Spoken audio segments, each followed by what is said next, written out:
I'm curious about, the idea of wanting to make a record and how far away that seemed. But I get the sense that you guys sat down and you schemed and you plotted a little bit. How did that come about, that to find a label or to find a manager or to make that first record? The first step along the way was we entered this competition in Limerick in 1978, which we ultimately won. And the sort of first prize was... Like a battle of the bands? Yeah, it was a battle of the bands. What we got from that was £500, which is a fortune for us in those days, and the right to make a single for CBS Ireland. So you used all $500 to make 3 songs? Well, actually, we did a bunch of things. We did a photo session. We got to make a poster, which was really important. We hadn't actually ever had a U2 poster up until that point. Got to buy some clothes, that, because we were literally, we were still wearing the stuff our mothers had bought us, to that point, pretty much. But it gave us the thirst to get to the next level, which was an album deal. And so we persuaded our manager, Paul McGuinness, that this was an important thing. He tried to persuade us against it.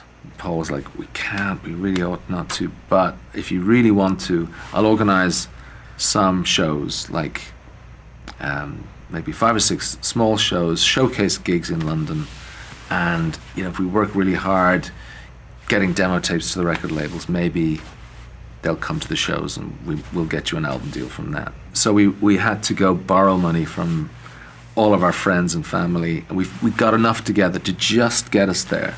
So we got to London. We did a couple of very famous gigs. We did the Hope and Anchor, which is a very famous gig. But unfortunately, we were quite sporadic live in those days. We weren't a particularly reliable live act. And we just didn't impress. It just didn't happen for us. The London crowds were too laid back, and we probably weren't at our most confident. So we saw literally every single London record company, and every single one of them passed over us and said no, they didn't want to do the deal. You're kidding. So we got back to Dublin, totally dejected, and I can't remember how it came about. I'm sure it was our manager, Paul McGuinness. He suggested that we play a homecoming gig in Dublin. And we were thinking, one of the bars we'd played before, and we're like, okay, that's maybe not that exciting. And he said, no, I've been talking to my friend Dave Kavanagh, and we think you should play this boxing stadium, which is like a 2,000-seater. And we're like, wow. And he said, look, we'll get in touch with all our friends, we'll advertise, we'll do the big U2 homecoming show, and we'll make it big, and we'll at least get something out of this London trip. So we agreed, and I don't know how, of the 2,000 seats we probably sold 900 or something. It was respectable. It was certainly not sold out, but it was respectable. So we did the show, and as it happens, it was one of our best shows. Really an amazing night, and all our crowd were down the front, and it was the big celebration of U2 coming back to Dublin.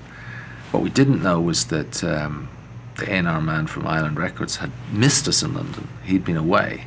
So he, without telling us, flew to Dublin, went straight from the airport to the gig.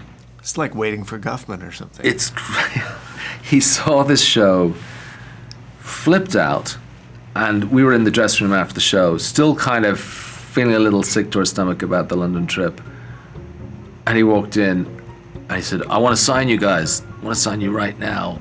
It's the best show I've seen in months. And basically from utter, on the floor, knocked out cold disaster, we, within a week, turned it around and got our deal with Island Records.